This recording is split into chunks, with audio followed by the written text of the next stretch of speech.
Hello student, आप सभी का स्वागत है हमारे इस न्यूज चैनल अभ्यास कोचिंग सेंटर में। कक्षा 12 के जीव विज्ञान के महत्वपूर्ण प्रश्न कराए जाएंगे। हमारे इस चैनल से जुड़ करके आप बेहतर से बेहतर तैयारियां कर सकते हैं। चलिए हमने इसका पहला क्वेश्चन देखिए। पहला क्वेश्चन है उल्बेधन या न्यूमनियोसेंटिसिस पर संक्षिप्त टिप्पणी लिखिए। तो यह आपका जीव विज्ञान का पूछे जाने वाला एकदम लगातार पूछे जाना प्रश्न है, जिसको हमने सिलेक्ट करके एक पीडीएफ तैयार किया है, जिससे आप बहुत ही अच्छे से तैयारियां कर सकते हैं। तो चलिए देखते हैं क्या होता है। यह एक ऐसी तकनीक होती है जिसका उपयोग करके गर्भावस्था में भ्रूण की गुणसूत्रीय असमानता तथा अन्य व्यवस्था की जानकारी किया जाता है। मतलब उल्बेधन या न्यूमनियोसेंटिस क्या होता था, यह एक तकनीक होती है जिसके प्रयोग द्वारा गर्भावस्था में भ्रूण की गुणसूत्रीय असमानताओं की व्यवस्था जानकारी करते हैं। जब महिला प्रेग्नेंट होती है तो उसके यहाँ पे गर्भावस्था मतलब जो भ्रूण होता है उस मशीन द्वारा क्या करते हैं, कुछ जानकारी प्राप्त किया जाता है। इसके हम उल्बेधन का मतलब यह प्रक्रिया होती है जिससे जानकारी करते हैं। इसमें गर्भ से निम्नियोटिक द्रव को इंजेक्शन के माध्यम से निकाला जाता है। जो भ्रूण होता है इसमें गर्भ से निम्नियोटिक द्रव को क्या करते हैं, इंजेक्शन के माध्यम से निकालते हैं तथा इस द्रव का नमूना लेकर इसमें गुणसूत्र की असमानताओं का निरीक्षण किया जाता है। मतलब जो गुणसूत्र होते हैं वह सही है कि खराब है, इसकी असमानताओं का इसमें निरीक्षण किया जाता है। लेकिन इसके द्वारा लिंग भी जांच हो जाती है। मतलब इसके द्वारा क्या हो जाता है, लिंग का भी जांच कर लेते हैं। मतलब डॉक्टर इसका लिंग का भी जांच हो जाता है। यही कारण है कि आजकल इस तकनीक का दुरुपयोग कन्या भ्रूण हत्या के लिए किया जाने लगा है। मतलब यह कारण बन गया है कि इससे हम उल्बेधन की से क्या जानकारी प्राप्त करते हैं कि जो बनने वाला बच्चा है वह सही या खराब है। लेकिन इसका डॉक्टर या गार्जियन लोग क्या करते हैं, पहले ही जांच करवा लेते हैं कि जो भ्रूण में पल रहा है बच्चा या बच्ची है, जिससे उसका अगर बच्ची होती है या बच्चा होता है, अगर बच्ची नहीं चाहिए तो उसका हत्या करवा दिया जाता है। भारत सरकार ने लिंग परीक्षण पर गैर कानूनी घोषित किया है। मतलब जो भारत सरकार ने किया है कि लिंग का परीक्षण ना किया जाए, या तो पुत्र हो या तो पुत्री हो, जो जन्म ले रहा है उसे जन्म लेने दिया जाए। इसका आप स्क्रीनशॉट कर लीजिए। बढ़ते हैं नेक्स्ट क्वेश्चन में। देखिए दूसरा प्रश्न है डीएनए फिंगरप्रिंट पर संक्षिप्त टिप्पणी लिखिए, जो हर साल पूछा जाता है। तो डीएनए फिंगरप्रिंट एक ऐसी तकनीक होती है जिसके द्वारा किसी खूनी बलात्कारी अपराधी तथा पैतृक की जांच की जाता है। मतलब फिंगरप्रिंट की सहायता से, मतलब डीएनए फिंगरप्रिंट की सहायता, अगर कोई किसी का खून किया उसके पहचान सकते हैं, बलात्कार हुआ है उसको पहचाना जा सकता है, अपराधी मर्डर किया है तो भी पहचाना जा सकता है। पैतृक की जाँच मतलब पिता पुत्र है कि नहीं है, मतलब यह पुत्र पिता का है कि नहीं है, ये भी जाँच होता है। इस तकनीक में किसी व्यक्ति के डीएनए में पाए जाने वाली विभिन्नताओं का भी पता लगाया जाता है। मतलब एक प्रकार के व्यक्ति में दूसरे प्रकार के व्यक्ति में क्या विभिन्नता है डीएनए में, इसका भी पता लगाया जा सकता है। इस तकनीक के बारे में सर्वप्रथम एलेक जेफ्रे नामक वैज्ञानिक ने किया था। मतलब इस तकनीक का सर्वप्रथम कौन किया था, एलेक जेफ्रे नामक वैज्ञानिक ने इसका किया था। डीएनए फिंगरप्रिंट के लिए व्यक्ति के रुधिर, लार, बाल, वीर्य, योनि, द्रव, अन्य पदार्थ से डीएनए लेते हैं। मतलब यहाँ पे हम फिंगरप्रिंट को लेने के लिए रुधिर से भी कर सकते हैं, लार से भी हो सकता है, बाल से हो सकता है, वीर्य जो होता है उससे हो सकता है, योनि से भी हो सकता है, द्रव से भी हो सकता है, अन्य पदार्थों से भी डीएनए लेते हैं। तथा इसी प्रकार के दूसरे व्यक्ति का भी डीएनए लेते हैं। फिर उनमें समानता को देखते हैं कि इस आधार पर डीएनए मैच कराया जाता है। मतलब एक व्यक्ति में हम डीएनए रुधिर पेशा यानी रुधिर से, लार से, बाल से, वीर्य से, योनि से निकाल करके दूसरे प्रकार से मतलब व्यक्ति से भी निकाल करके उसमें हम डीएनए की असमानताओं को देखा जा सकता है। इसका भी आप स्क्रीनशॉट कर लीजिए। आज का हमारा तीसरा क्वेश्चन है परगनली शिशु मतलब टेस्ट ट्यूब बेबी पर संक्षिप्त टिप्पणी लिखिए। तो ये परगनली शिशु क्या होते हैं, टेस्ट ट्यूब बेबी पर संक्षिप्त टिप्पणी बोला गया है। तो यह एक तकनीक उन दंपतियों के लिए प्रयोग में लाई जाती है। मतलब क्या, उन माता पिता के, दंपति मतलब माता पिता का प्रयोग में लाया जाता है जिनमें या तो पुरुष के वीर्य में शुक्राणुओं की संख्या कम पाई जाती है, मतलब जो पुरुष हैं उनमें वीर्य की मात्रा कम पाई जाती हो, या फिर स्त्री में गर्भ नहीं ठहरता है, या तो जो महिला है उसमें गर्भ नहीं ठहर रहा है उसमें अपनाई जाती है। इस तकनीक में यह प्रयोगशाला में पत्नी के अंडाणु पति के शुक्राणु से एक परख नली में निषेचित कराया जाता है। मतलब जो प्रयोगशाला होता है उसमें जो पत्नी के अंडाणु होते हैं, मादा के गर्भाशय में अंडाणु बनते हैं और पुरुष के शुक्राणु को एक परख नली में, मतलब अलग दोनों को लेकर के परख नली में रख करके इसका किया जाता है। इसके बाद तैयार भ्रूण को फैलोपियन नलिका में स्थानांतरित कर दिया जाता है। जो यहाँ पे जो दोनों के निषेचन से भ्रूण का निर्माण होता है उसे फैलोपियन नलिका, मतलब गर्भाशय की जो नलिका बनती है फैलोपियन नलिका कहलाती है, जहाँ भ्रूण को स्थापित कर जाता है, जहाँ भ्रूण पर का विकास होता है स्त्री में सामान्य रूप से, मतलब क्या है, जहाँ पर भ्रूण का विकास स्त्री में सामान्य रूप से होता है। इस प्रकार से प्राप्त शिशु को परक नली शिशु या टेस्ट ट्यूब बेबी कहते हैं। मतलब यह परक नली शिशु का मतलब क्या है, अगर जिन माता पिता जो हैं उनमें कोई कमियां हैं, अगर पुरुष में बीड़ में शुक्राणुओं की कमियां हैं या अंडाणुओं में मतलब शुक्राणु कम पाए जा रहे हैं या गर्भ नहीं ठहर रहा है, गर्भाशय में ठहर नहीं पा रहा है, तो क्या करते हैं, पुरुष से बीड़ ले लेते हैं और महिला से क्या लेते हैं, अंडाणु लेकर के उसको एक टेस्ट ट्यूब में मतलब प्रयोगशाला में करा देते हैं शुक्राणु को अच्छे से नहीं करके, और जब वह निषेचन की क्रिया हो जाती है तो उसको हम भ्रूण को ला करके फैलोपियन नलिका में स्थापित कर देते हैं, जिससे आगे का विकास मादा के गर्भाशय में हो सके। इसका आप स्क्रीनशॉट कर लीजिए। चलिए बढ़ते हैं चौथे क्वेश्चन की तरफ। देखिए चौथा क्वेश्चन है क्रोम मैग्नान मानव पर संक्षिप्त टिप्पणी लिखिए। यह मोस्ट क्वेश्चन है, the most important question, very very. इसको देखिए, क्रोम मैग्नान मानव का जंतु वैज्ञानिक नाम होमो सैपियंस फासिलिस होता है।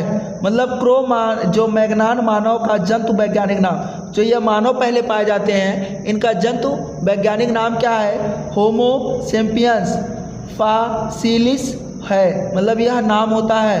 क्रोमैग्नान मानव आधुनिक मानव के अधिक समीप है। जो क्रोमैग्नान मानव थे वह आधुनिक मानव के बहुत ही समीप थे, मतलब जो आधुनिक जो चल रहा है इस मानव के समीप थे, मतलब पिछले इसी से पहले वह पाए जाते थे।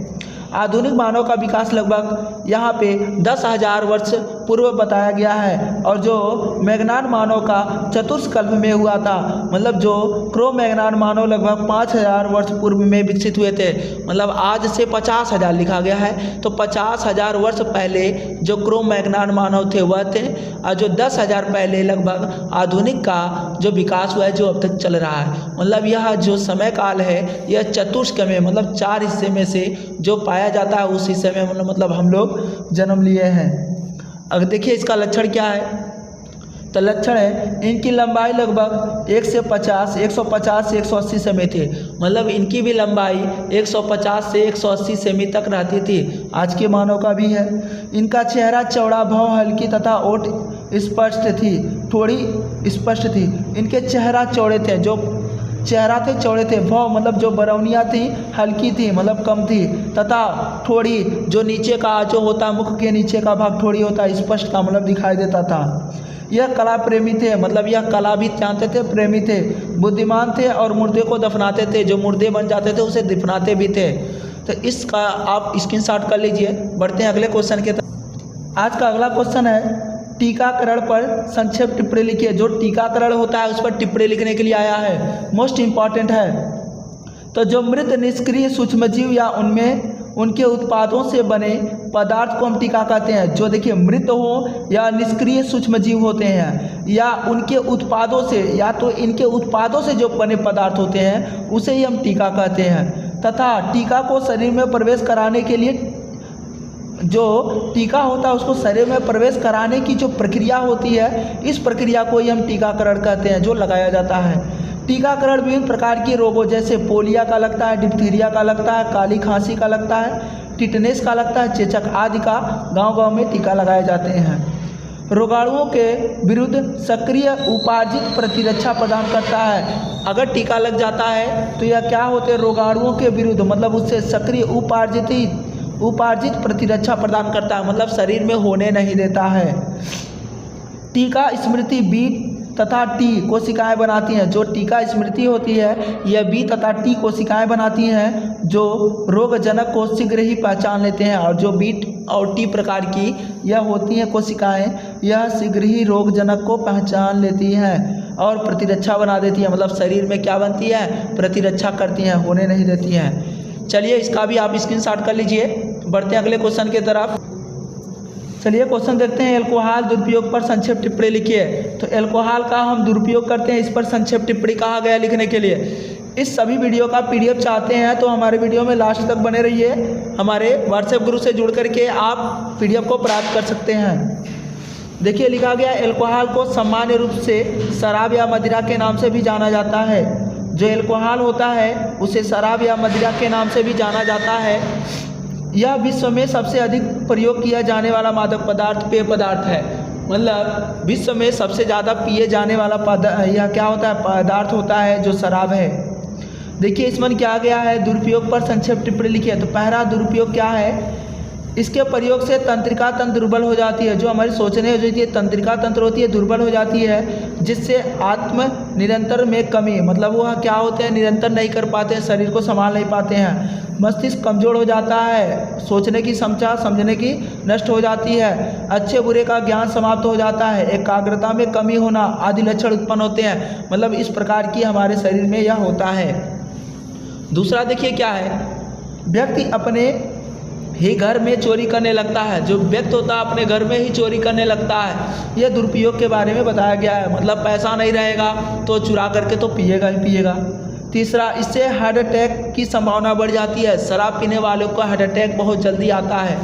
इसका भी आप स्क्रीनशॉट कर लीजिए। और देखिए, व्यक्ति बर्बादता और हिंसा का रूप ले लेता है। मतलब बर्बाद हो जाता है, हिंसा का रूप ले लेता है, लगता है इधर उधर चोरी झगड़ा जोड़ी करने लगता है। चलिए 7वां क्वेश्चन देखते हैं। बायोगैस पर संक्षेप टिप्पणी लिखिए। जो बायोगैस है इस पर संक्षेप टिप्पणी आया था लिखने के लिए।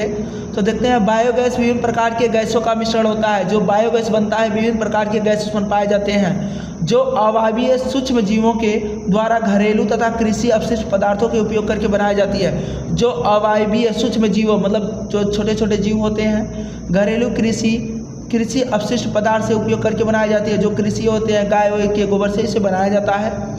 बायोगैस में मुख्य रूप से मेथेन यानी मेथेनोबैक्टीरियम पाया जाता है। जो बायोगैस होता है उसमें यह मेथेनोबैक्टीरियम पाया जाता है, जो मेथेन का उत्पादन करते हैं। इसे गोबर से तैयार किया जाता है। और इसे किससे बनाया जाता है, गोबर से बनाया जाता है। इस कारण से इसे गोबर गैस भी कहते हैं। इसी कारण इसे क्या कहते हैं, गोबर गैस के नाम से भी जानते हैं। इस गैस का प्रयोग मुख्य रूप से खाना बनाने में तथा प्रकाश उत्पन्न करने में किया जाता है। इसका प्रयोग हम खाना बनाने और प्रकाश को उत्पन्न करने यानी क्या है, प्रकाश पाने के लिए इसका हम उपयोग करते हैं। तो चलिए आज की वीडियो में बस इतना ही। आप लोग अगर हमें इसका पीडीएफ चाहते हैं तो आप हमें हमारे मोबाइल नंबर इस पर आप मैसेज कर सकते हैं। तो चलिए देखिए, हम यहाँ पे पीडीएफ के लिए